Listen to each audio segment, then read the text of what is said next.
So if you're telling me a story about, I took my parents to the train station so that they could go to the Bahamas, my next question, if I'm Western, is, well, where in the Bahamas did they go? Because I'm hoping that they went somewhere where I've went or somewhere where my parents went, so we can say, oh, well, we both stayed at that resort. When the real thing is, why were you taking your parents to the train? And this happens all the time. So I call this fast matching. I'm Michael Max, and this is Geological, the podcast that curates East Asian medicine and methods through the power of conversation.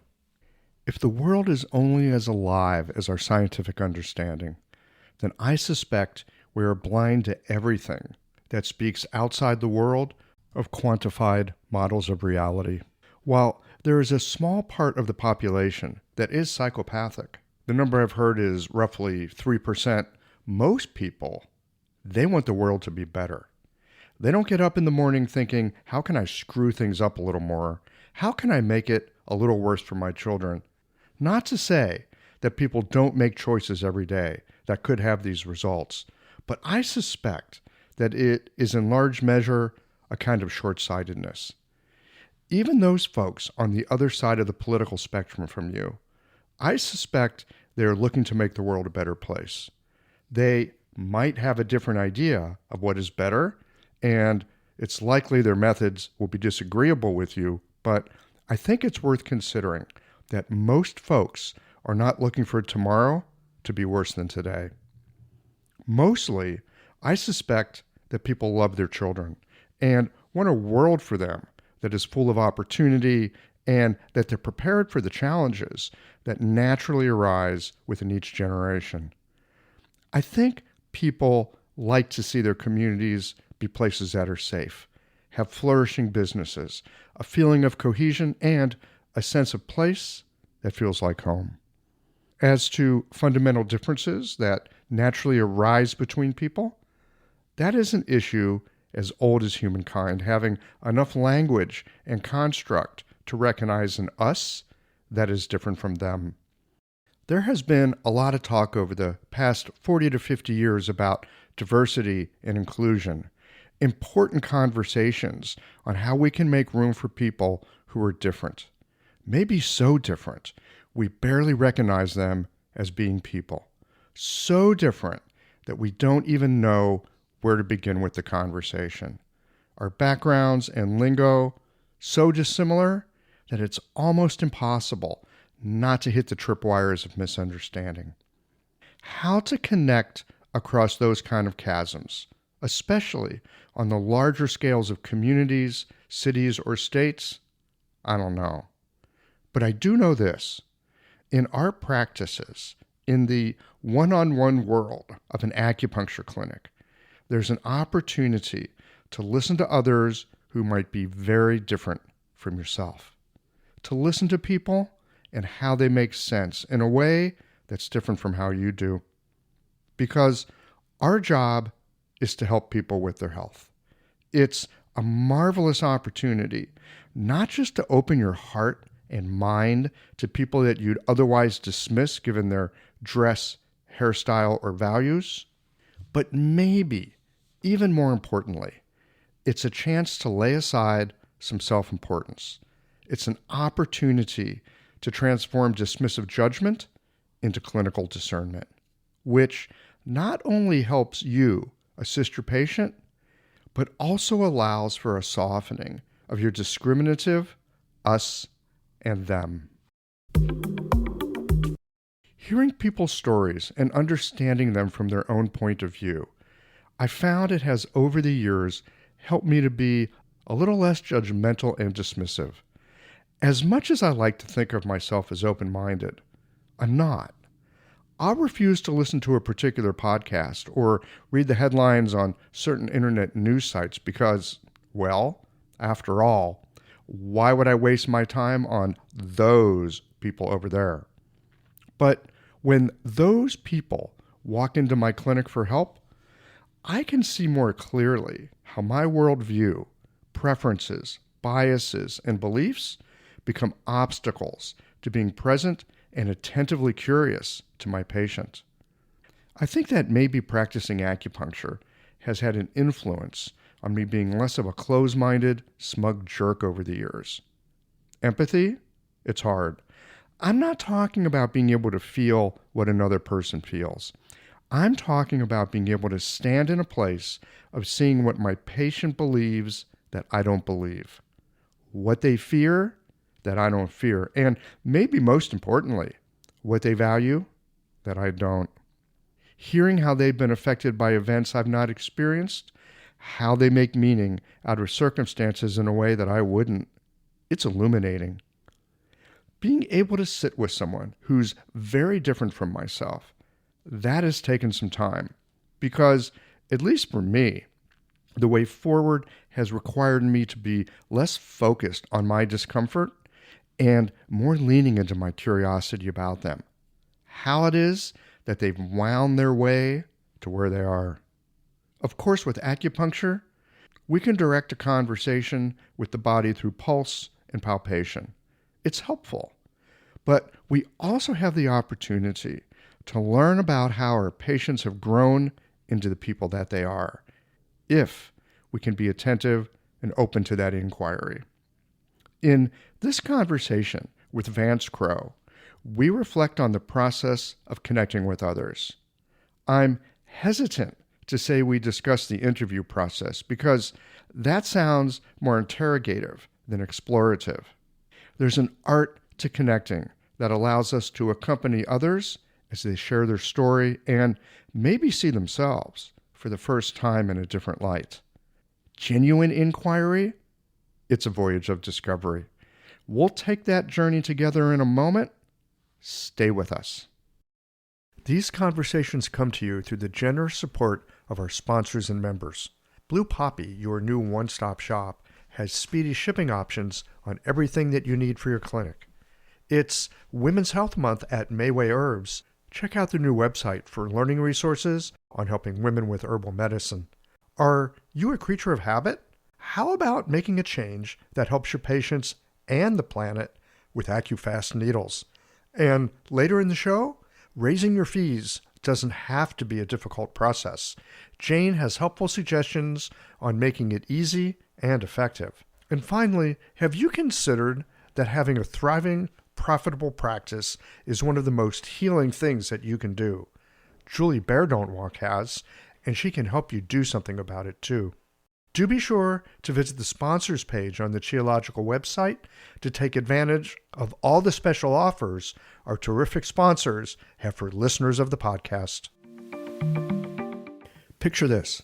Your clinic is buzzing with patients, and then you realize that you're down to your last box of needles.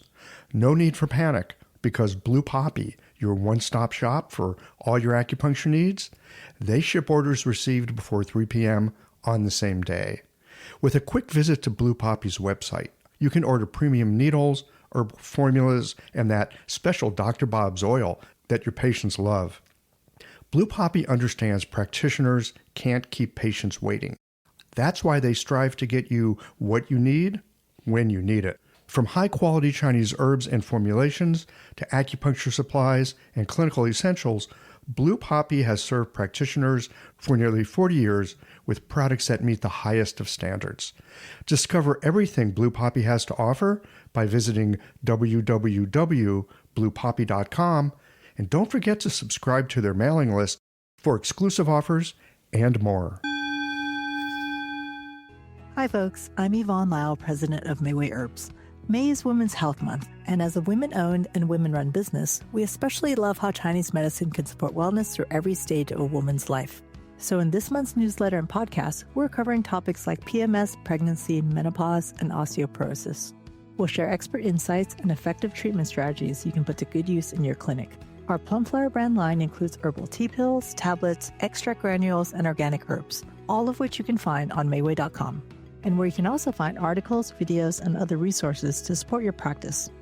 Since 1969, Mayway has been a trusted source for high-quality herbal products. In these challenging times, please know that we remain committed to keeping our products accessible and affordable so you can take care of yourself and your patients. As always, thank you for supporting Real Chinese Medicine.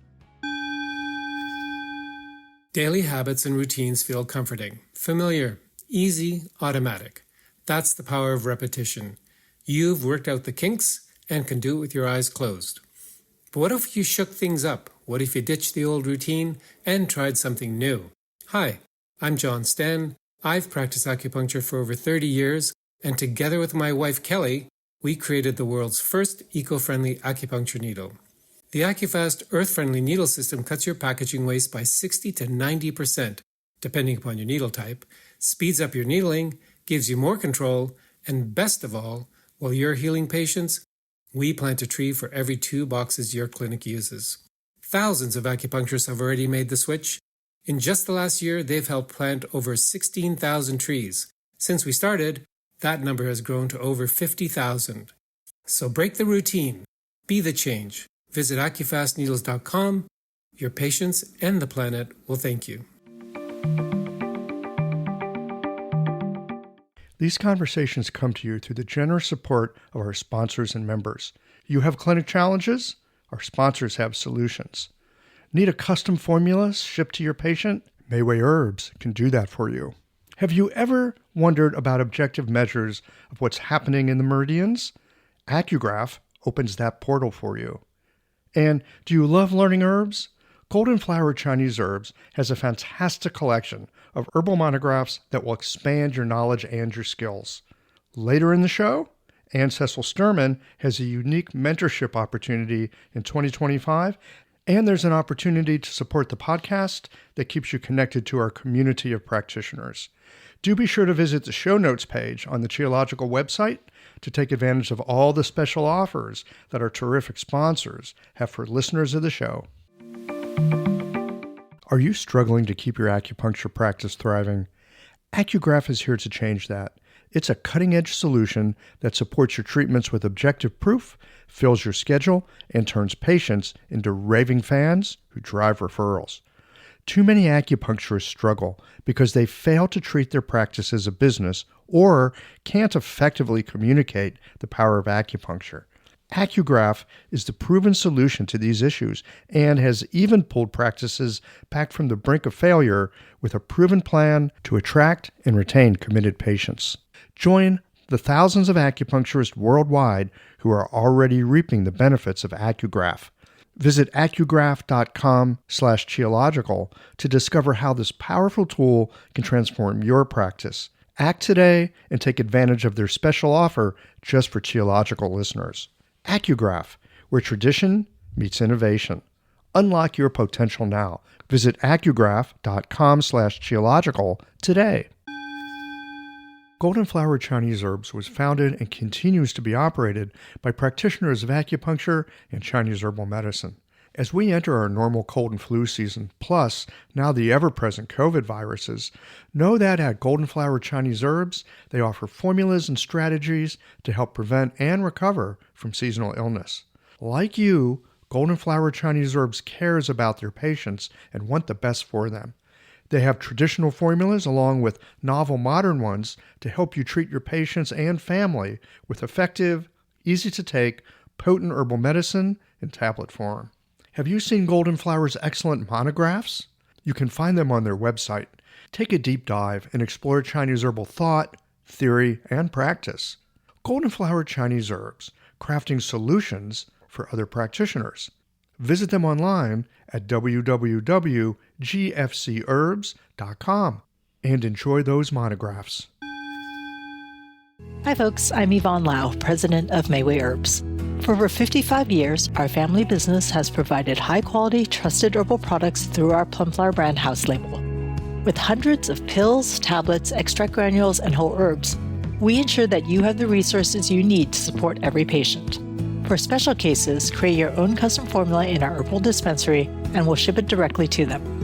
This month, we'll explore a wide array of topics, including the concepts of heat and inflammation, the medicinal benefits of reishi mushrooms, and the traditional Chinese medicine treatment of diabetes. It being the fall, we'll also discuss the herb harvest in China and share other insights in our podcast, Chinese Medicine Matters. Explore all of this and more on Mayway.com. Product information, articles, videos, podcasts, and herbal recipes. So this season and every season, trust Mayway Herbs for your health and wellness needs. And thank you for supporting Real Chinese Medicine.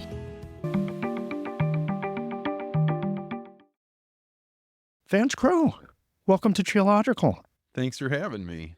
I'm so delighted. You're a fellow St. Louisan. You have a podcast. You also, I'm not sure what you call it. You call it Legacy Interviews, but it seems more that you have a knack for uncovering connections through story that powerfully connect people and families together. But perhaps they didn't realize it. Today, we're here to discuss what would commonly be called interview skills, but I like to think of it more as inviting and engaging conversations. Now, you may not know this, with Chinese medicine, all students learn about the so-called 10 questions. It's like a special thing. It's a jumping off point, really, for an inquiry into a person's health. But health is a lot more than body functions, sleep habits, diet, and symptoms. I've found the most helpful information often arises in very surprising ways. So I'm delighted to have you here today because you have built a craft, art really, and a business on inviting people's stories in a way that's connective, and often it's healing as well. So let's start by telling us a little bit about your work and how you came to it. Well, what a wonderful, insightful way to talk about this. My work with Legacy Interviews is I sit down with individuals and couples and invite them to record their life stories so that future generations have the opportunity to know their family history. This started as almost a fluke. I have a podcast. Isn't that funny? Yeah, I mean, the best businesses are that way. I have a podcast that I generally use to get new ideas. I love talking with people. I've been that way since I was a little kid. And so you get a podcast, you can talk with all these interesting people. Well, one time I had a listener say, hey, I want to drop a book off at your house I think you'll like. And when he did, he had his 6-year-old son with him. And his son, as soon as he heard my voice, his eyes get really big because he's like, oh my gosh, you're the guy on the radio. You're the guy on the radio. And so I was like, well, would you like to do an interview? And this kid couldn't get past me fast enough. He was ready to do it. And so we go downstairs, and in my studio, there's cameras and lights. And so here's this little 6-year-old with his legs hanging off the edge of the chair. And I ask him things that a 6-year-old could answer, like, what do you think your dad does all day at work? And who's your best friend at school and why? And what do you wish that your mom let you eat more of? And this kid is totally into it, right? He's like leaning in like he's on Meet the Press. And we get done with the interview. I edit it together and I send it to his dad. I'm not going to publish it. It's too it's really personal, innocent and cute, really personal. Yeah, it's a gift. But I put it together like the kid was on a podcast so the dad could play it for him. Right. And the dad calls me up a couple months later and he says, hey, I wanted to tell you something. I was at a dinner party the other night and we were playing this game and a question came up. If your house were on fire and you could only grab one thing, what would it be? He said, I knew instantly it was the interview you did with my son, because when he was talking with you, he answered in a way that he wouldn't have for me. And I can't ever go back and get it again. He's not going to be that little 6-year-old boy. And so I don't know what you should do with this, but you should do something. Wow. I've got goosebumps listening to you say that. I mean, it was a really powerful experience. That was one of those. Yeah. Changed your world, didn't it? Yeah. You get a phone call from somebody and you don't know that the direction of my life is about to change completely. So I went on my podcast and said, hey, it's a few weeks before Christmas. If anybody wants me to interview your parents or grandparents or kids for a holiday gift, let me know.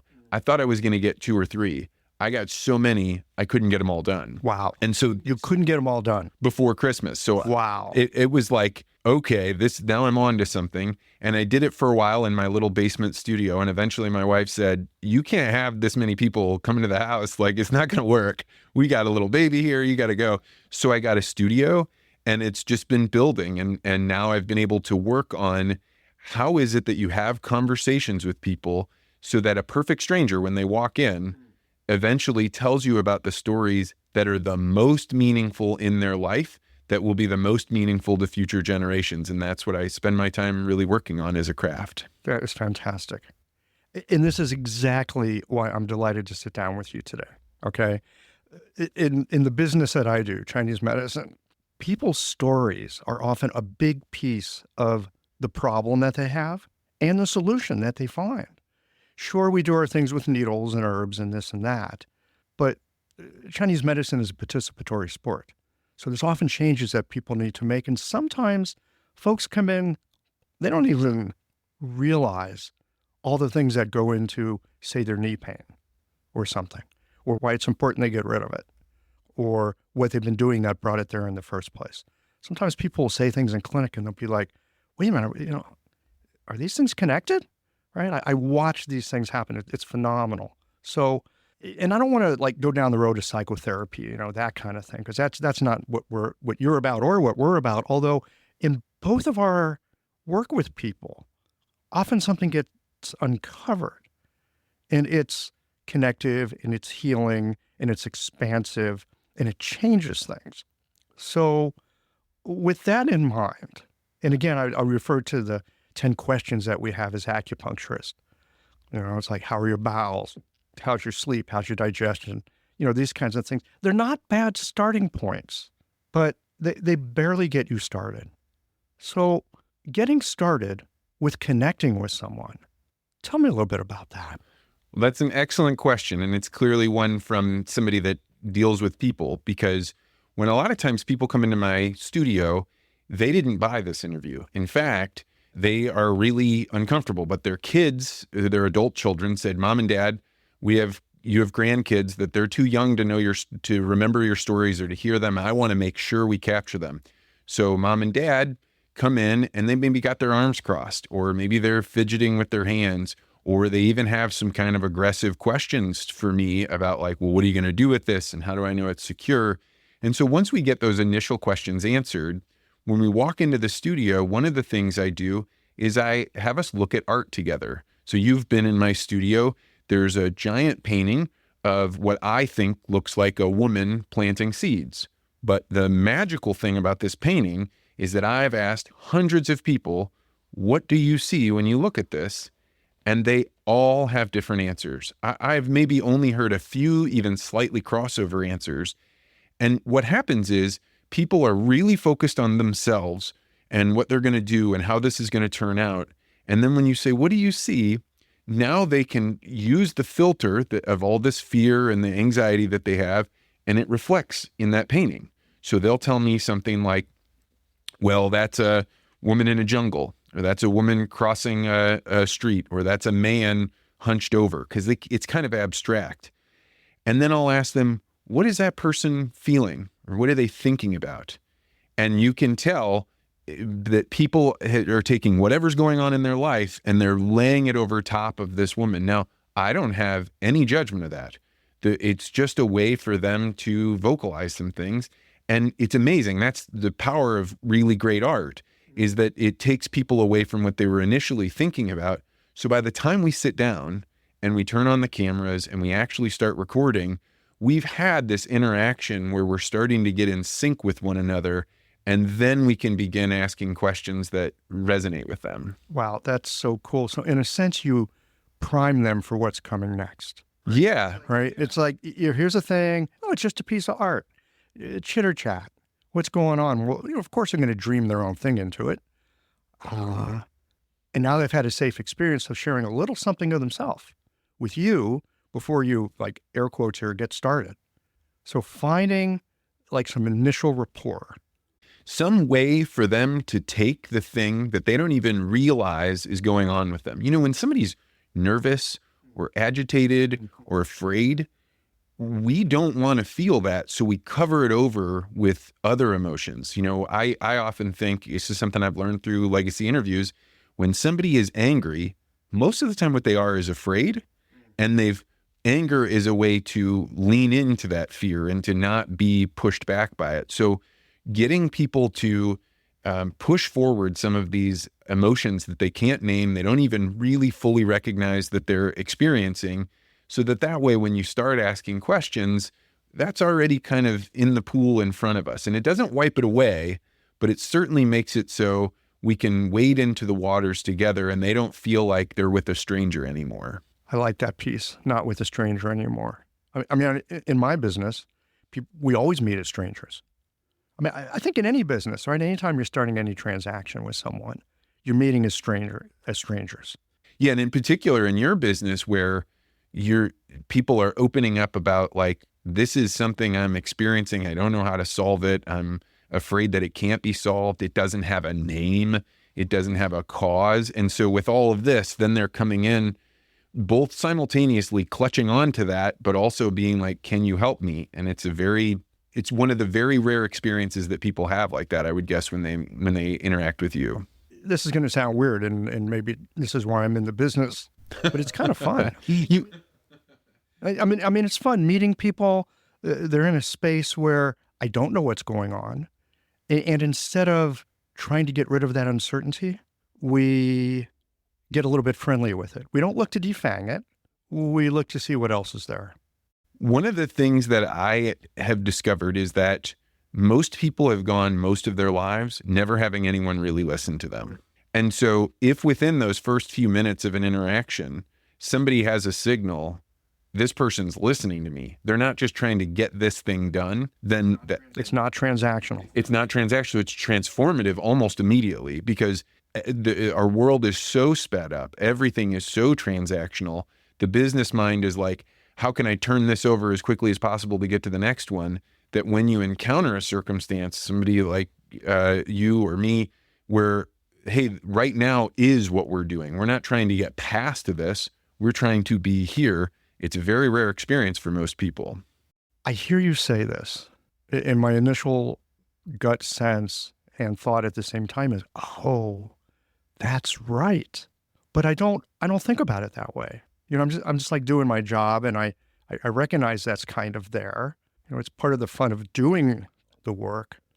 But yes, that invitation to go from transactional to transformative, just putting that in the water, so to speak, that I suspect can take a conversation down a whole different path. Well, great listeners live in a very unusual bubble, because when you are a person that is very interested in other people and you're comfortable enough with who you are that you don't need to be sharing all the time, you watch people interact with you and you think everyone interacts with everyone else this way. And what you come to find out, if you really are observant, is no, most of the people just bounce off one another. But because you're a great listener, almost every interaction you have, people feel transformed by the experience of being heard. And so you live in this bubble where the world is, I don't know, sunnier, but it's more engaged. But most people, they can go not just days, but weeks or months where nobody is actually listening to them for more than, what do I need to do to get past this thing? So, I mean, people like you and I, people that are really listening, you live in this bubble that other people just aren't even aware you could live within. Wow, I hadn't thought about that. Of course, that's part of my business. It's part of how I do what I do. I can't work if I don't have useful information. And with Chinese medicine, we have these different ways of getting information, not just talking, but there's, feeling pulses, and you can palpate abdomens. I mean, there's lots of ways to get, I'm going to say air quotes here, medical information. But I think different people work through different channels, and we have different mental processes. We have all these diagnostic ideas in Chinese medicine. And quite frankly, I don't feel like I'm very good at the flowchart diagnostics, honestly. And so I feel like I need to be able to listen well enough to somebody that I can actually hear them telling me what they need. Now, I'll put that against my flowcharts, and I'll put it against everything else I know. But there's this piece at times where people say something, and I go, this is the way in. This is where the door opens up.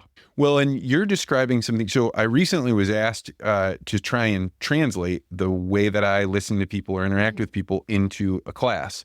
Mm-hmm. So you take things that become very natural for you and I about how you draw this out, and you say, not only how am I doing this, but how would I teach someone else to do this? That's a great question. And it really challenges you to be self-reflective. And one of the things that I realized is when I'm listening to somebody, I am often accidentally, I didn't set out to do this, but I'm listening for the tiniest choice that they made in what they're describing to me.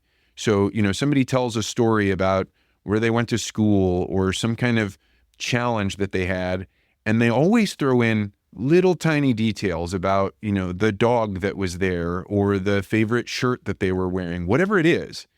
And the reason that people include these tiny details is because when they're trying to relive a memory, they're like plunging their head into a bucket, like bobbing for apples, and they're looking around at that story, and the things that were the most salient to them, they have to tell as they go from A to Z. And oftentimes that story about, well, why did you include the dog? Because you could have told that story and you didn't need the dog in there. Yeah, like what's the dog doing here? Right. What's the dog mean? Exactly. So you ask about the dog and you'll watch somebody go, whoa, not only is this person really listening to me, but let me now tell you about the dog, and you uncover all this stuff.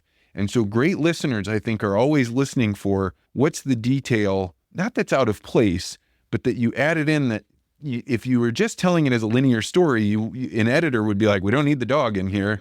Yeah, dog doesn't mean anything. But that actually is the most important part of the story because it's going to lead you to where you need to go. Yes. Have you experienced, I've seen this happen in my practice. I'll hear things like that. We'll just call it the dog for, just a way of pointing to it. I'll hear them tell something, and I hear the dog. And I'll ask them about the dog. And they'll be like, the dog? How did you know about the dog? Right? They don't even realize that they just opened up a little portal and they said something, but they didn't hear themselves say it. And then I feed that back to them, and they think I'm psychic. You're the only other person I've ever met that is like this, and you're exactly right. And if you do it in regular conversation, if you do it in just day-to-day, people think like, who is this person? How do they know me so well? How do they know me so deeply? But the reason that this goes on is because most of the time people are skipping right past that dog, trying to get to the end of the story, so that way you can do what I call fast matching, which in Western culture, we were taught, hey, the way you find out, do we like each other, is that we're similar. So if you say, you're telling me a story about, well, I took my parents to the train to the Bahamas so they could go on I took my parents to the train station so that they could go to the Bahamas. My next question, if I'm Western, is, well, where in the Bahamas did they go? Yeah. Because I'm hoping that they went somewhere where I've went or somewhere where my parents went, so we can say, oh, well, we both stayed at that resort. When the real thing is, why were you taking your parents to the train? Exactly. And this happens all the time. So I call this fast matching. And we were taught this as kids, and it's so ingrained in the way we think the pattern of conversation should go. But the problem is, if you start talking about the resort that they went to so that you can share your resort story, now you're talking about you, and they're going to wait to talk about them, and you're just ping-ponging back on the surface. Whereas if you say, wait a second, why were you dropping them at the train station? Now all of a sudden you can find, well, my mom hates to fly, and so they didn't want to do that. And then things uncover and you get to pull it out. But most of the time people just never even realize there's so much to pull out there. Yeah. So this is good. It's great. I love having some extra vocabulary, fast matching. I get it. Because as humans, we are constantly looking for similarities. Like, do we connect? Can we connect? Where do we intersect? So I get the fast matching. There's a place for it. But the thing you're talking about, a friend of mine likes to call it thin layer connections. It's the stuff that it's there, it's thin, you could easily walk right by it. But instead, when you dive into it, now you're connected to a whole different aspect of the story, of who they are, and maybe looking for dissimilarities and giving some credence to that. Yeah, allowing their own flower to bloom and say, this is a space where I can show something I'm. This episode is brought to you by Jane, the clinic management software that honestly just makes running a practice easier. Let's dive into something that's never easy, but sometimes necessary: raising your fees. It can feel awkward, right? But here's a tip that can really help. Consider offering flexibility to your patients as you introduce the change. When patients face new fees, it's natural for them to feel uncertain or concerned. That's where flexibility can really make a difference. Offering options like a phased increase, suggesting a payment plan, or even taking a moment to talk things through can help to ease the transition. These thoughtful gestures show your patients that you're listening and care about them, which strengthens the trust you've worked so hard to build. If you're looking for more ideas on how to navigate these kinds of changes, head to frontdesk.jane.app and check out the article, How to Tell Clients You're Raising Your Fees. One last thing, if you're ready to give Jane a try, you can use the code CHIOLOGICAL for a 1-month grace period on your new Jane account. Proud of or discuss something that's deep to me. And one of the things that I've found over time is, and I had to really reconcile this with legacy interviews. I'd be interested to see how a medical practitioner handles this. When somebody starts to open up and you go deeper and deeper, because people don't have a chance to be heard very often, they will share so much more that they'll wake up at some point and they'll say, whoa, I have shared a lot and I don't know anything about the person across from me, because we have this sense of a mutual shared disclosure, self-disclosure. And if it becomes too out of balance, people feel very unusual. And in my case, somebody might talk about a marriage that dissolved, or a child that had a terrible illness or fought with some kind of addiction. And they wake up from having done this, and then they wonder, is this person sitting across from me judging me? Do they have similar things? Do they think I'm a mess? Is it safe here? Is it safe here? And so I've had to, over time, figure out a way to appropriately self-disclose things to them so that way they feel in balance. And that's been a professional challenge that I've had to learn how do you do this, because when I started, I never imagined that, one, how much people would share, and two, how it's really important for me to help them feel in balance, because otherwise then they clam back up again. Wow, this is so important. I'm really glad you bring this up again. It's something like in the back of my mind. I think I've thought of it, but I hadn't thought of it. I hear you say it in this moment, and I go, oh, that's right. That's exactly right. Often I'm using this a little jokingly, accused of being a psychotherapist in my work. I am not a psychotherapist. I have no interest in doing psychotherapy. But people often say, it's like, well, I feel like you're being my psychotherapist because I'm listening. And they are uncovering. But I think they're also saying, I'm a little uncomfortable at the moment because you just found out a lot about me like a therapist would. And a good therapist, as I understand, I don't understand much about it, but they don't disclose much of them. It's always about the person revealing themselves. And I'm realizing as we're having this conversation that the next time I hear that in clinic, oh, this might be a good spot, share a little bit about myself, even out that sense of how we know each other. I'm very interested to hear how other people handle this. For me, I had to recognize, hey, I should not be willing to ask anyone a question that I myself am not willing to answer. But that brings you to a place where you're really disclosing a lot about yourself. And I had to have, deep conversations with my wife, but it's really important to me to be able to share things like, we had several miscarriages. It was a very difficult time for us. But when you share that with somebody, now they say, he understands, he gets it. He gets it. He gets it, and he's honest. And he's honest. And he's transparent. And so how do you do that over and over and over again and have it be authentic? The first 4 or 5 times you share it, your voice is cracking. This is something very difficult, but eventually you adjust to it.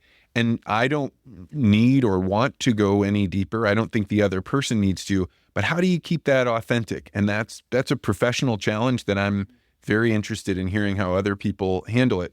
Not that I need to talk about myself at all, but I do find occasions to be able to say, these are things that my family has faced. And it definitely helps people continue to walk down the path of sharing things that are worthy of being recorded and passed down for generations.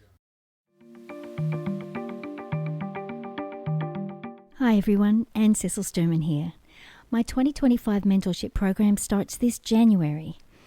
If you know in your bones that Chinese medicine is deeply powerful, but you feel that somehow you're just not quite tapping into its profound levels, If you're having trouble treating chronic degenerative diseases or entrenched emotional states, I'd like you to know that you can treat with confidence every patient that enters your clinic and make accurate assessments diagnosing for each of the many channels of acupuncture, and you can experience with your patients the deep satisfaction and staggering results that acupuncture or channel work can bring.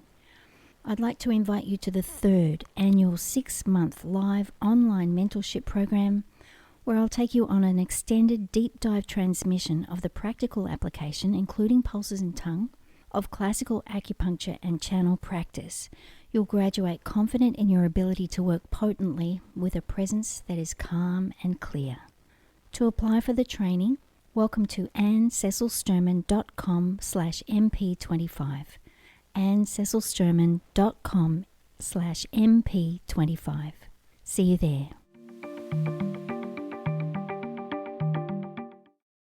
Yeah, wow. Spot on. This circles me back in a way. The beginning of this conversation, you were talking about the artwork and people looking at it, and that there's a sharing that goes on, a reciprocity, some rapport that gets built. That's the beginning. And then you get deeper into it. Again, you ask about the dog, you ask about the train, the earrings, the shirt, whatever. And that generates a kind of imbalance.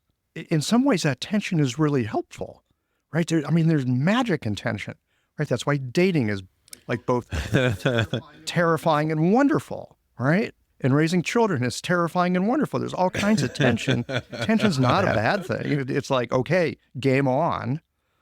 But as people go deeper and they share more, yeah, there is that imbalance. So like, how do you keep that going in your appropriate disclosure piece? I think is, I'm a little bit speechless at the moment. I'm just kind of dreaming into it at the moment.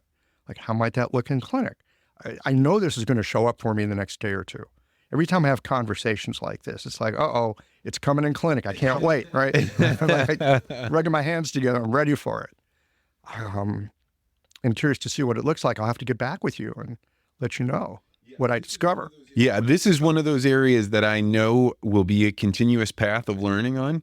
And, the interesting thing about being a person that's doing the type of work, I think the part that's a crossover between you and I is that our lives continue onward as well. So there'll be other things that come up that you're dealing with at the same time that you're helping patients, or I'm helping people record their stories. And how do you find that right balance of being present and genuine, but not overexposing? I don't know. It's like a professional balance that you just have to work at every day. I don't think it ever becomes easy.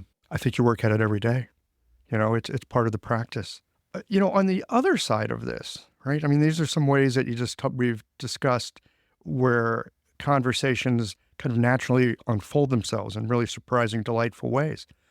What about when you run into some kind of a wall where the energy just like suddenly drops away, right? All of a sudden you don't have a 6-year-old there.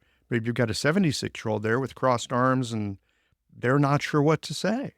How do you get things, I'm going to say, back on track if the momentum gets lost? One of the things that I've learned is that when people freeze up or they've told you a story and then you don't really know where to go, one of the most important questions that I've put into my repertoire, I would recommend anybody put this in their repertoire, is the question, what was the lesson in that? So somebody tells you a story about something that happened and you get to the end of that story and you think, I don't have any idea where I should go. I don't know what there wasn't a tiny detail for me to grab onto. There wasn't something there. And you ask somebody, what was the lesson in that? What this does, it almost, I don't even know the word for it, moves somebody into a whole different space, because now they're looking at that story, not from the experience of it, but from the wisdom angle of it. What should I be pulling out of that? And so often the stories, I'm sure you've experienced where you've told the same story over and over and over again to a loved one. You just keep dwelling on it, or you repeat back that same conversation and you wish you would have said something different there. To me, what I've come to realize is the reason we do that is because your mind is naturally seeking what was the lesson in that? And it's not letting you get past it until you ask yourself, what do I need to learn from this? We focus on the anger part of it. I should have said this, or can you believe they did that? Oh boy. Yeah, for sure. But when you stop yourself and you say, what should I learn from this? It changes where you're positioned in the story, and it allows you to pull a lesson out. And I can't tell you how many times people have told me stories and we haven't known where to go, or I haven't known where to go, and you ask them for the lesson, and now a whole new thing opens up. And oftentimes it's because it's the first time they've ever looked at that story from the lesson that they needed to learn. They look at it from the wisdom side that they didn't know that they had.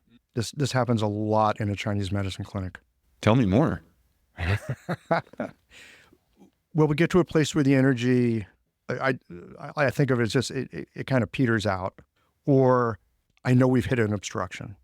And I don't want to be too nosy, and I don't want to like get in there with a hammer and chisel to find out like what's going on for someone, because I'm not a psychotherapist. I'm not here to do an archaeological dig on your psychoemotive structure and habits. That's not my interest. I am here to explore. I'm here to like carry a flashlight for you. Oh, I love that. I'm here to accompany. And I'm here because I'm inquisitive and I'm a little bit nosy and I like people. And so I like those kind of conversations. So that, all that brings me here. I think people often will get stuck in a place where they usually get stuck. Partly that's why they might be here. Partly that's why they might have their anxiety or their depression or their back pain or their insomnia, or what have you. I mean, things get connected together in very interesting ways. And often as we get to the crux to something, I think there's a caution on the part of the patient. And honestly, as a practitioner, there's a caution on my part of I don't want to be too invasive.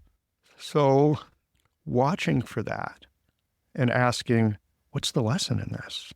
What did you learn from that? That seems potent. So I'm looking forward to trying it out. I think that I read a book one time, and it talked about how in order to move from your productive to-do years, where you are, in the stage of life where I'm at, I think you're at, where you're like, I got to get these things done. I've got to stay on top of it. I'm riding on the top of the wave, to the wise years, is that you have to talk about the things that happen to you. And I think that our cultures, the way that it was before the digital age, was that grandparents would be around grandchildren, and you'd be peeling carrots and a child would cut themselves, and grandma would say, oh dear, let me tell you about the time I cut myself, or that happened. Or you're working with some kind of equipment and something happens and granddad tells the story to the grandson about, don't worry too much about this. And what's going on there is that the older adult is getting to tell stories and pulling out the lesson, and they're converting that, they're recontextualizing what happened to them and putting it into wisdom. And then that wisdom allows them to let go of being that to-do, got to get this done kind of person. So one of the amazing things that's happened with legacy interviews is a few weeks or months after I've done an interview, somebody will call me up and they'll say, you're not going to believe this. Dad has taken his first vacation in 50 years. Oh, wow. And I think it's because he realized he's been working really hard for all this time. Or mom finally, after dad died 10 years ago, is finally going to move off the farm and move in with their sister. She's always said she wanted to do that. But the reason that they're doing it is not because we did psychotherapy. It's because that's not to your point exactly, I'm very sensitive to that. But people going through and telling their stories and recontextualizing it allows them to let go of things and move into a space where they weren't before. And I think just like in your world, where it's unlocking energy in a way that you couldn't say, hey, we need to get in there and find that story to unlock that energy. It's something that happens as a natural process. Yes. There's another piece that I think is in there, which is harvest. That in that wisdom transmission, like from older to younger, there's also something that comes into that person who's that granddad who's telling the story. He recognizes his own wisdom, able to let go of certain things that maybe he felt bad about. Let go of what needs to be let go of and bring in what's nourishing. That bringing in what's nourishing is what gets passed down to the grandson through oh yeah, tractors can do this and they can brake this way. And, here's your part in what happened. You're not a bad person. You're learning, right? Happened to me too. Let me tell you what it was like back then, right? And it contextualizes. I hate using that word normalize. It's so overused these days. So I'm not going to use the word normalize. I'm going to say contextualize, because I think that's more important than normalize. That it contextualizes an experience, and maybe you can let go of some of the dross and take in what's pure and what's nourishing. I love that. The thought that comes to mind is I heard this recently. Wisdom is knowledge that doesn't change. Man. It really hit me like a 2x4 across the face, because you realize that's what somebody that's lived a life that maybe made all kinds of mistakes or had things happen to them that they just, weren't prepared for or whatever it was. But what they pull out of that with that lesson is knowledge that's going to transcend time, and it's worthy of passing down. And I think that's what we all want. We all want to figure out, this happened, it was bad, maybe I didn't make the right decision, but what did I get out of this? Where did it take me? Yeah.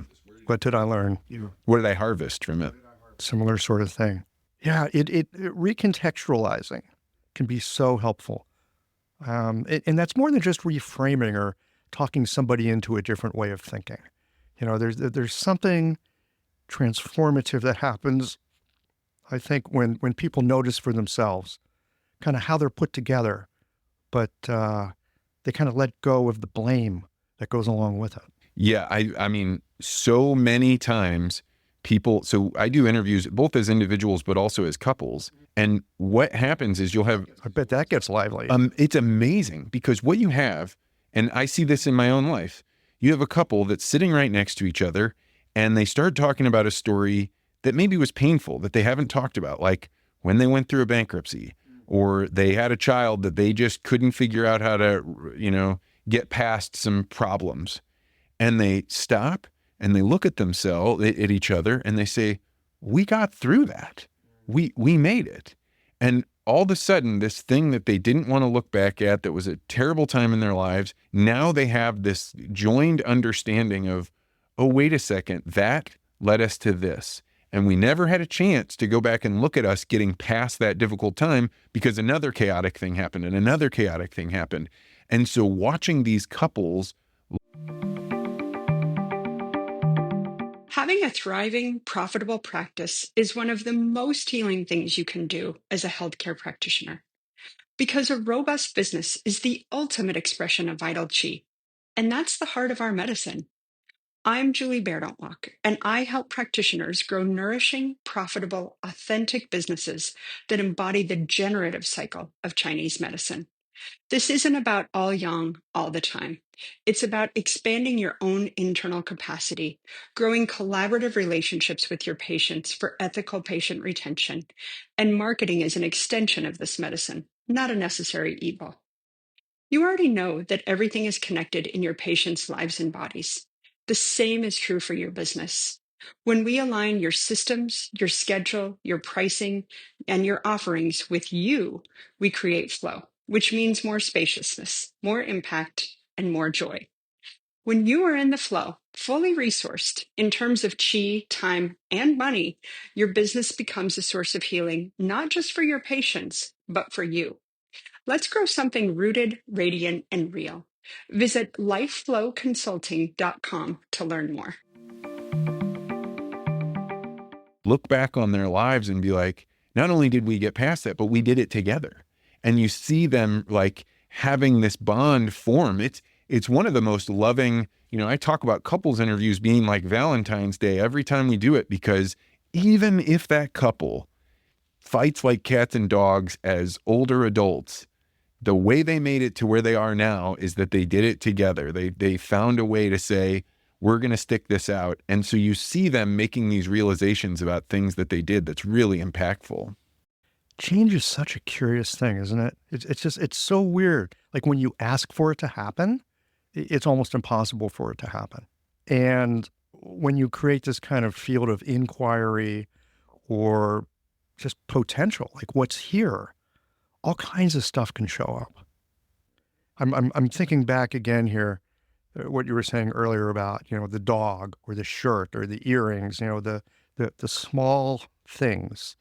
And again, I'm grateful for this conversation because I realize as I'm thinking about it, I often gloss over those, right? I'm looking to get to what you were talking about. What did you call that? The fast matching. The fast matching. The fast matching. And, as a medical practitioner, our job is to fast match as quickly as possible, problem to diagnosis to treatment. We're trained to fast match. We pride ourselves on fast matching. Like, how many patients do you see in a day? Well, I see 40 patients in a day. I can fast match like no one's business. And I'm not saying that there's not a place for it. For sure there is. But in other places where fast matching isn't so useful, that's just a whole different kettle of fish. Yeah, we're all, particularly the people that are the most intelligent. What is intelligence? The intelligence is the ability to spot patterns.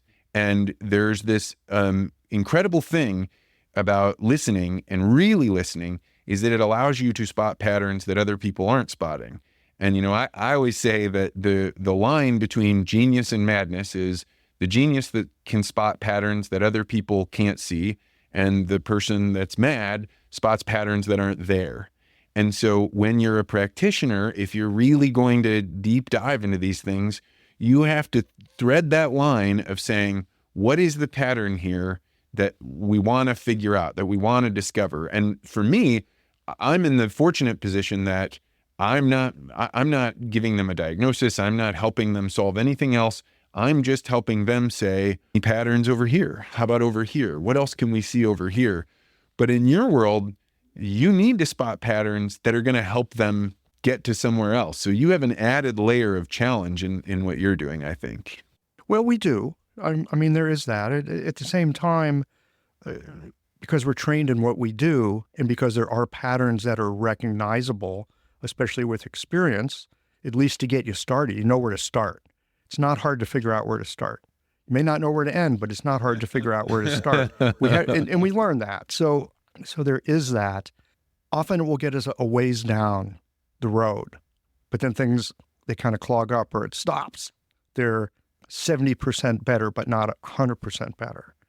And I think that's where finding these other patterns and finding what else is here can be really, really helpful. What other kinds of patterns do you look for? Do you have some like different roadways that you'll sometimes go down? Oh, this one's closed. I'll try opening this one up over here. Well, a pattern that I've seen is if I'm sitting down with somebody and we're talking about their family, right? And you ask about their parents. If I say, tell me about your parents, that's too big of a canvas. It's like putting a white piece of paper on and saying, write something down here that's going to be meaningful. And you say, well, what should I do here? Yeah, my parents. Okay, yeah, could we start with something a little bit bigger? Right, exactly. And, these are all things that took me a long time to realize. But if you want to find out, like, what was the grit of their parents? How did it feel? I'll ask questions like, who were your parents friends with? Or how did your parents spend time with their friends? And now somebody that would never have talked about their parents, their vices, now all of a sudden says, oh, on Friday night, Mom got out the bridge table and they brought out the ashtrays and the bourbon and they drank and partied all night long. Now, I could have tried to ask that question 100 different ways, but until you ask them about their friends, where it both evokes a memory, it says like, that's who my parents are spending time with, and it allowed them to put their parents in a context that's okay for them to say. Now, if I had been like, did your parents drink when you were younger? They'd be like, okay, what am I saying here? How is that? I don't want to reflect badly. But asking them, tell me about how they spent time with their friends, it allows people to open up. And really, I think my work is around finding the hundreds of ways to ask a question that allows somebody to talk about something they want to talk about, but don't know how to express it or don't know that that'd be interesting to bring up. Hey there, geological friends.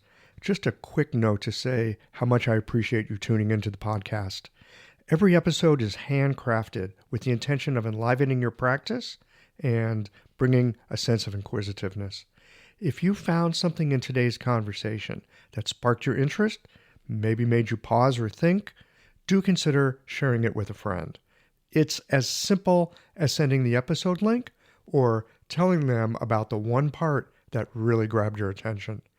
You never know who else might need to hear this right now, or who might find a new perspective through this conversation. Thanks again for listening, for your curiosity, and for helping to spread the word. It really makes a difference, and I'm so glad to have you along for the journey. So you take that big canvas, and look, anyone looks at a big canvas or a blank sheet of paper, like, what do I put on? I got no idea where to start. You're giving people a place to start, right? And you're like aiming it in a kind of a direction. You're making it a little bit fun, and you're not saying, like, what were your parents' vices? And it's like, what did your parents do for fun?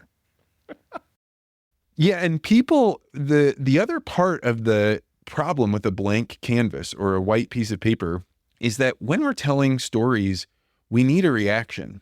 So we want to know, how is this resonating with you? So many of my clients come in and they have, if you've heard of a company called Storyworth.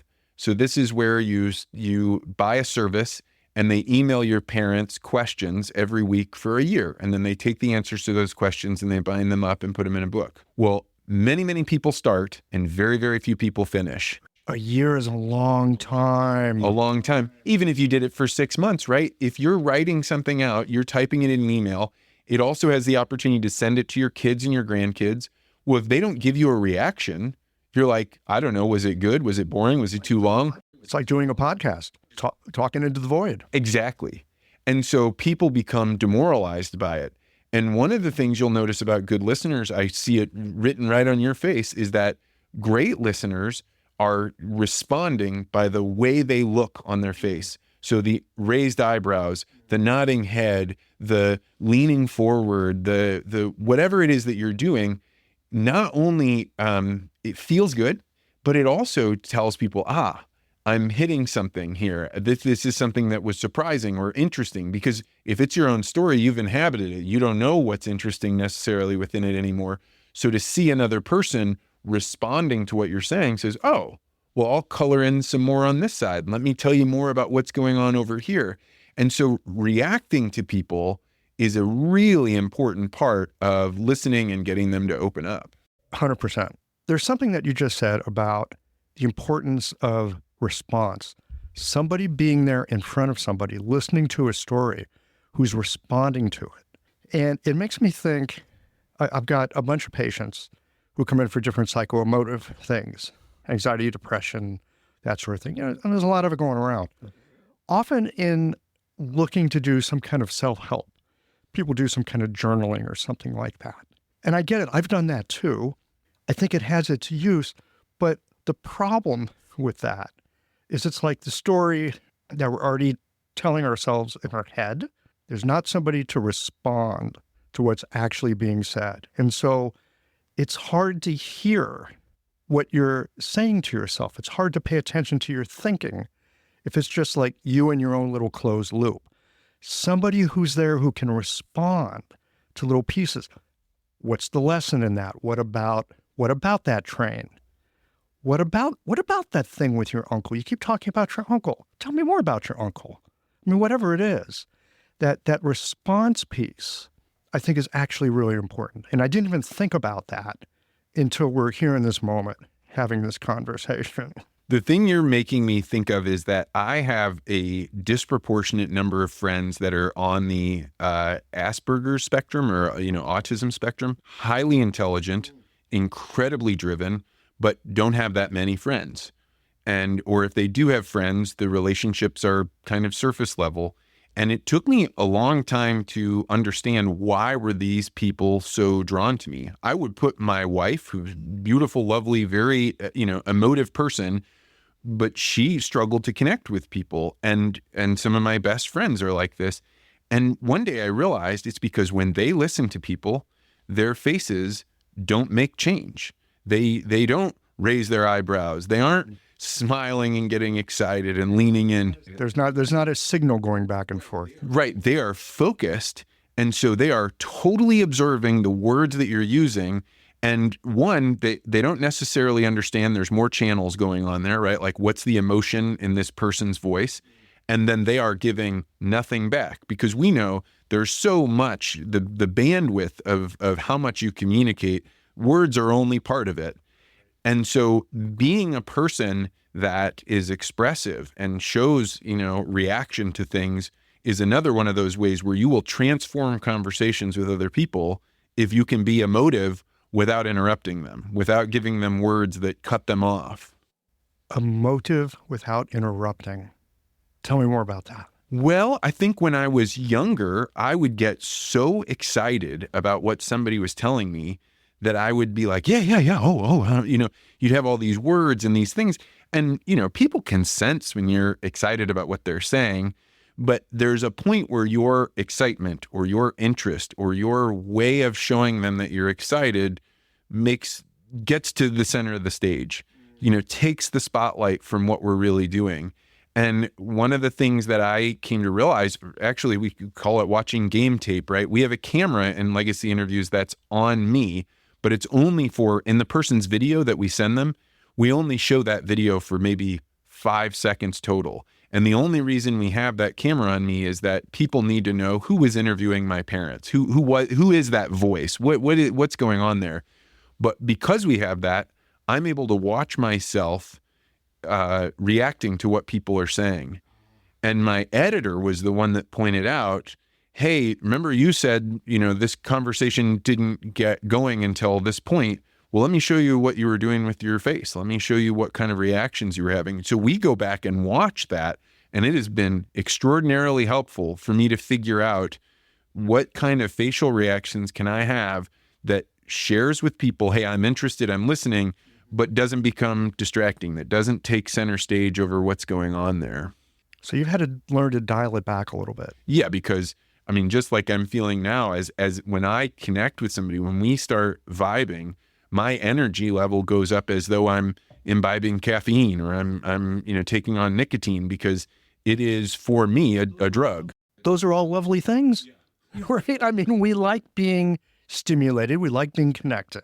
And I could very easily allow that connection to distract me from what's going on and really listening. So I think that one of the pieces of advice that I've given in a class for these people I told you I was putting forward, it's for scientists and it's for people that really have more struggle connecting with others, is find a way to express that you're listening without using any words or any sounds. And it gives them permission to start doing things that you do naturally, raising your eyebrows, nodding, these kinds of things. So this brings up another piece. It's something I have to work on all the damn time.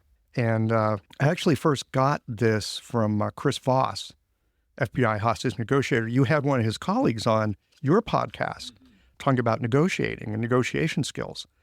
And one of the things that I hear really good negotiators talk about, they talk about it all the time, is silence. Let the silence work, right? You say something, and I actually, at times, will take my teeth, open them a little, put my tongue between them, press down lightly so that I don't speak, because I want to, right? There's something about a potent silence. Number one, it's very uncomfortable. Number two, magic happens in that. And I can see from your eyes as I'm saying this, you're like, oh yeah, absolutely. So tell me about that. Well, that is something that was very difficult for an extrovert to come to. So I totally recognize where you're saying I have to put my tongue in between my teeth to get that, because somebody would tell a story and they need a few moments to think. And one of the things that I've discovered over time is if somebody's really comfortable, they don't have uhs and ums in there. We have the uhs and ums in conversation, particularly men. I don't exactly understand where it is with women, but for men, it's because when we would get into the schoolyard circle and we'd be telling stories, if you take one little pause and you have some airspace in there, somebody else jumps in and tells that, starts telling a story. So we have all these uhs and ums and likes and knows as a way to have our brain catch up with what we're saying and to push people out. And so if you're comfortable, a person doesn't do that. But then an extrovert, somebody that feels silence as discomfort, starts to say, okay, this person has paused. I don't want this to feel awkward, so I'm going to jump in to break that tension. Then you have to say, no, if I've done a good enough job of making them feel comfortable so they don't have uhs and ums, then I need to give them that space so that they can, fill it in, so that when their words finally catch up with their brain and then they want to take a second, then all of a sudden new flowers grow in what they were saying, and they can take a look over and talk about that flower that if you jumped in on the silence, you wouldn't be able to see the flower. Yeah. That thing about the schoolyard, I think you're 100% right on it. And it is something that we do as men, primarily. If there's a gap, someone else is going to jump in. We're accused of being aggressive. Okay, maybe sometimes we are, but it's also this kind of banter. It's the way men are with each other. So there's that as well. Most men don't mind being interrupted, what people would often call interrupted. It's like, we're just used to it. It's part of the way that we are. We banter, we do things, often we kind of cut each other down in a way. Sometimes it's because we're showing dominance, but sometimes it's like a brotherly wrestling sort of thing. So that, that's also there. I certainly get it, the differences in communication styles between men and women. And us men are often accused of being overly aggressive and, not leaving room for people. So yeah, I see it. I've been accused of it, and rightly so. So there's that. But there's this other piece about the silence. I find I'm a little uncomfortable, sometimes because we're getting into tender territory, and the other person is a little uncomfortable because, well, how do I talk about this thing that I'm not used to talking about? And the silence is a little bit magical. Like you're saying, it gives these other flowers a chance to grow. It gives some room for what usually doesn't get said. But man, it's uncomfortable. How do you deal with that discomfort when you know that this is going to be helpful, but it's like you can feel the tension in the room? Well, you're asking me to articulate things that I have intuitively done, but never really thought about it in terms of words. I once had a guy on my podcast that did transcendental meditation, and somehow we started talking about silence, and he just stopped talking and I just stopped talking. And so for the podcast, it was about 30 seconds, maybe a minute of us just looking at each other and being totally silent with one another. And the experience was not dissimilar from doing like a cold plunge, where you're like, this is very cold. It is very, very uncomfortable. But you're also, if you can wake yourself up in that discomfort, you can be like, wow, I feel invigorated, or I am totally present.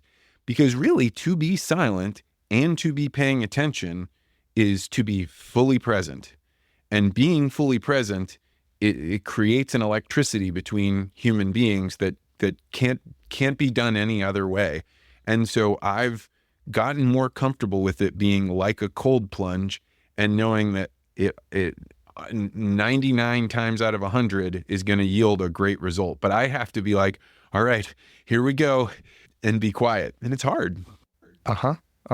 Yeah. Same here, 100%, which is why I was asking.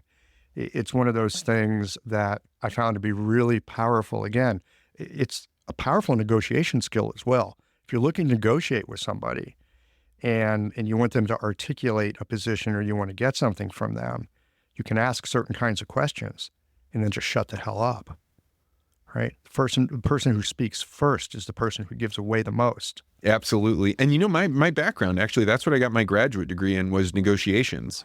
I did not know that. Yeah, and I studied a very specific form with a Chinese professor called interest-based negotiations, and then we did it very, very much from a Chinese standpoint. And so that transformed my life, was understanding not just the things that we're talking about here as far as silence and extroversion and emotions, but also that the human mind always has interests. And how can you get other people to share what it is that's important to them, so that you can find, where do we have aligned interests and where can we find a negotiated solution that we both walk away delighted, really happy with. And that's actually the foundation of the class that I am teaching is called interest-based communications. It starts with the principle that you have interests and I have interests, and how can we find alignment on those interests, and how the better we get at communicating with one another, the easier it is for me to discover your interests and find where we can overlap. So often negotiation is seen as a really negative thing. It's seen as a fight. It's seen as a zero-sum game. People often will acquiesce just to avoid a negotiation. Like, well, I don't like the rent this landlord's asking for, but I just want to get this done, right? And then they gripe about it for the next 3 years because they didn't stand up for what they wanted. And oftentimes, it didn't even require standing up. Somebody put some kind of ask to you, and oftentimes we think, I'm either going to say yes, or I'm going to have to get in a fight with this person. And what interest-based negotiations teaches you is anytime somebody asks something of you that you're not prepared to give, it doesn't feel right, is to ask them, well, why? Why do you want this? Tell me more about, where you're headed. What's important to you here? And what you discover is that, particularly us in the West, we often are more comfortable saying, this is a position. I want X. But there's a whole bunch of things behind why you want X. And so if we can discover what that is, you maybe don't have to give them what they asked for. Maybe you don't actually want X. Precisely. So the example that I give, the most simple, basic one of all, is if there was an orange and I set it in between the two of us and I said, I want that orange, and you said, I want that orange. Most of the time, the Western way of handling that is to say, well, what should we do? What's the most fair thing if we both want the orange? Is to cut it in half. You take half and I take half. Well, to the interest-based negotiator, that's failure. Because yes, I got half of what I wanted, but I also didn't get half of what I wanted. So the real question is to say, well, why do you want the orange? And if we can discover that you're thirsty and I'm trying to make essential oils, well, we can squeeze that orange. You can have 100% of the juice and I can have 100% of the peel, and I get everything I want. You get everything that you want. But if we don't ask why, then the only thing we can do is say, do you get what you want or do I get what I want? Compromise, which is thought of way too highly, when really what we should be doing is finding out, why do you want what you want? Yeah. Okay. That makes a huge amount of sense to me. And it also brings up a giant red flag. And the red flag that it brings up is the question why is so often taken as accusatory, because the question why is so often accusatory. Like, why the hell did you blah, blah, blah, I get it. I hear it. Your example is fantastic with the juice versus the essential oils. Like, what are you after? Are there other ways of asking why without asking why? Because that just seems so dangerous to me. That is exactly right. In fact, I often teach people, and I just have never applied it to that particular lesson, it is so much more informative. You will get people to open up so much more if you ask them how as opposed to why. So if you were to ask somebody, why did you decide to declare bankruptcy? Well, now they're having to dig through the many, many reasons and pick out the linear description that they can for, what was going on in their lives and be defensive. But if you ask somebody, how did that bankruptcy go? Now they get to walk you down the path of what went on and the experience of it and what challenges they faced. And when you talk about how something happened, inevitably, why percolates up. But it's not from that position that you're talking about, from the defensive position. And you're 100% right. I need to figure out a better way to do that description, because I almost never ask somebody, why did you do that? Because you're exactly right. People that are in that why position are defensive. Yeah, I run into this again and again, and I do it sometimes too. When people are in my clinic and they got something going, I say, well, why'd you do that? It's like, oh, that wasn't helpful. All right, I know I'm going to have to get this back on track. Like, how did you decide to do that? Asking the same question, except it leaves some space, again, for story. And as we're having this conversation, I realize even terrible stories often have some aspect of redemption in them. And it leaves some room for that. That's the story people want to tell, I think. I think they want to tell redemption stories.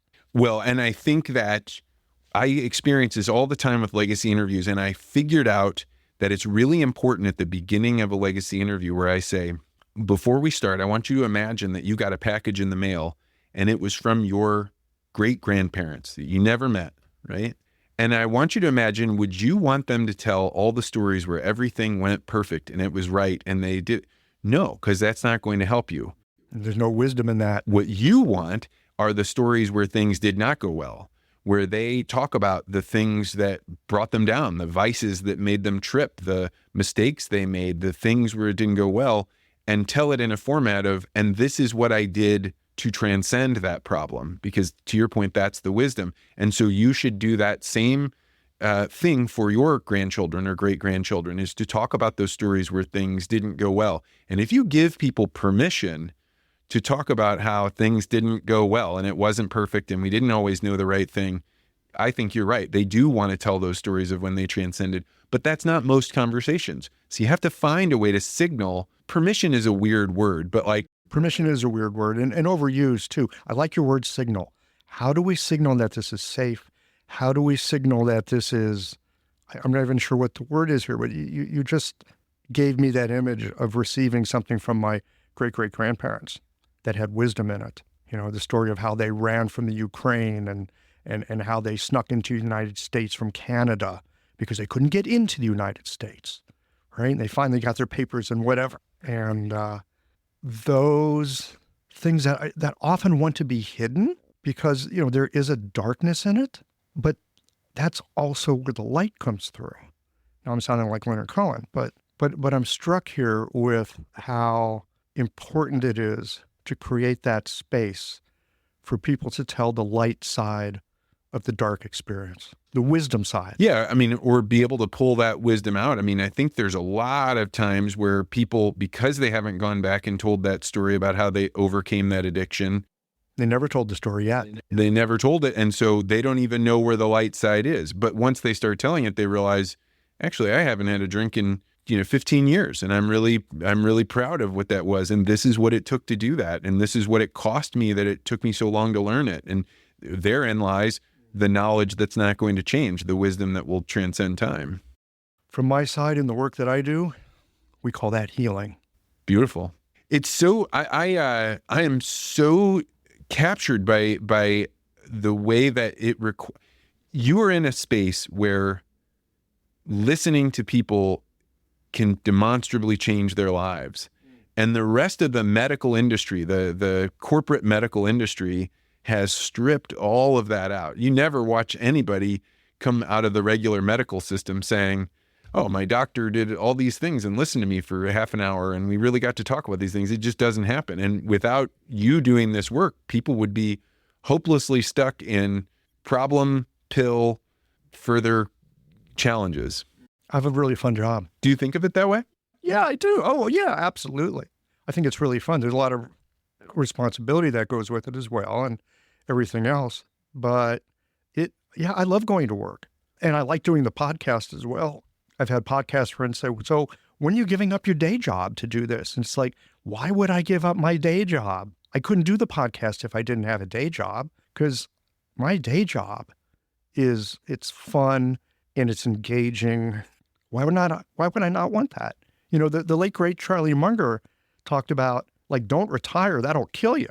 Why wouldn't I want to do this for as long as I can? It's endlessly interesting. Yeah, I feel exactly very similar. That the podcast at this point, like, I have lots of clients. I don't need to. I could do one or the other, but to be able to do both allows me to have one that's a conversation that people know is going to be public, and so they have one side, one facet of their life there, and then the other one that's deeply private, where it's just between me, that person, and their family that's going to watch it. And there's something really deeply interesting about that.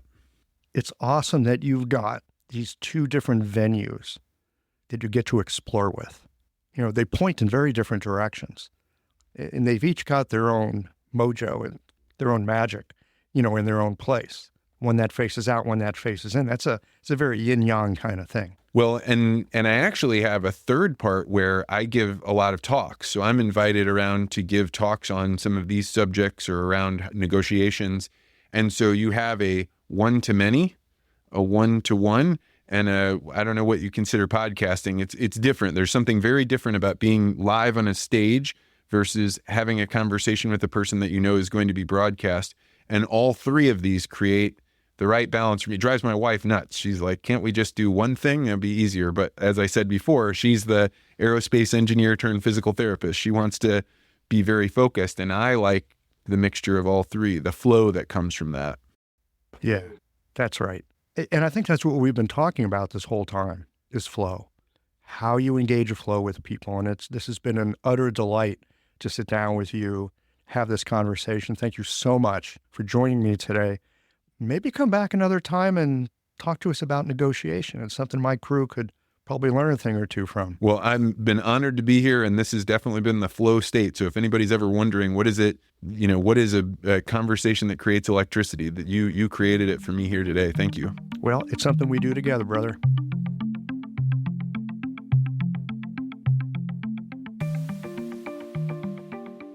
I love how Vance's being playful with a 6-year-old led to the start of his company Legacy Interviews, and how that in turn created an avenue for wisdom, healing, and connection to be passed down through generations of family. And more often than not, because there are some troubles along the way that catalyzed experiences that build character, troubles indeed can be a mirror that shows us who we are and demands that you do better. As a practitioner, I'm appreciative of how some of the ways he builds rapport and creates the kind of connection that easily allows others to share what we find clinically useful, and how there is a balance in sharing and disclosure. Like scuba diving, as you go deeper, there are moments you have to attend to equalizing pressure. Attending to parts of the story that seem a little weird or don't quite fit, that struck a chord for me as well. So often in clinic, I think I'm supposed to be a good enough listener that I'm totally following what's going on for a patient. But there are times I get confused. It used to be embarrassing to say to a patient, hey, wait a moment, I'm not following, and then describe where I'm confused. Really, those are golden moments for them to go into more detail. Like when Vance asked about a train ride to a cruise. I've also found that sometimes patients are confused about their situation themselves, and this gives them a chance to perhaps, for the first time, sort through something that they've not thought through clearly. As Vance points out, there is wisdom to glean, and it's always possible to reconsider with the question of, and what did you learn from that? Well, here we are at the end of this episode. If you've listened up to this point, you're either a rabid fan of Qiological or the forward button on your podcast player stopped working. If you are indeed a fan of the podcast, you can help us to bring new episodes to our community of practitioners by supporting us with a membership or a one-time contribution. Details, of course, are on the website. That's it for today, friends. Join us again next Tuesday for another thoughtful episode of Qiological.